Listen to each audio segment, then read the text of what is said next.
વિવિધ વિભાગોમાં વર્ષોથી કોન્ટ્રાક્ટમાં નોકરી કરતા કર્મચારીઓએ મોરચો માંડ્યો। વડોદરા કોર્પોરેશનના વિવિધ વિભાગોમાં વર્ષોથી કોન્ટ્રાક્ટમાં નોકરી કરતા કર્મચારીઓએ કાયમી કરવાની માંગ સાથે મ્યુનિસિપલ કમિશનર કચેરી ખાતે મોરચો માંડ્યો હતો।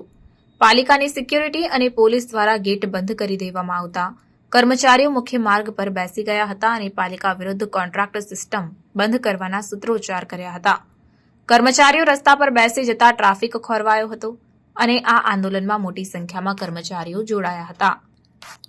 વડોદરા મહાનગર સેવા સદનના આરોગ્ય, પાણી પુરવઠા, વ્હીકલ પુલ, ગાર્ડન, સિક્યુરિટી, પ્યુન વિભાગ સહિત વિવિધ વિભાગોમાં છેલ્લા કેટલાક વર્ષોથી પાલિકા દ્વારા કાયમી કર્મચારીઓની ભરતી કરવામાં આવી નથી અને આ તમામ વિભાગોમાં કોન્ટ્રાક્ટમાં કર્મચારીઓ નોકરી કરી રહ્યા છે। આ કર્મચારીઓ દ્વારા અનેક વખત પાલિકા સત્તાધીશો દ્વારા કાયમી કરવાની માંગ કરવામાં આવી છે, પરંતુ પાલિકા દ્વારા નિરાકરણ લાવવામાં આવતું નથી।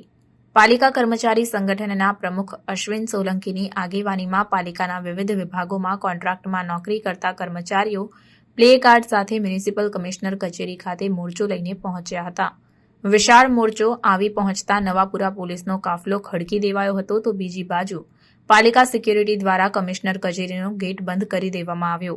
જોકે કર્મચારીઓએ ભારે સૂત્રોચ્ચાર સાથે મુખ્ય માર્ગ પર બેસી ગયા હતા, જેના કારણે રસ્તા પર ટ્રાફિક જામ થઈ ગયો હતો। કર્મચારીઓએ કોન્ટ્રાક્ટ સિસ્ટમ બંધ કરો અને કર્મચારીઓને કાયમી કરવાની માંગ સાથે સૂત્રોચ્ચાર કર્યા હતા।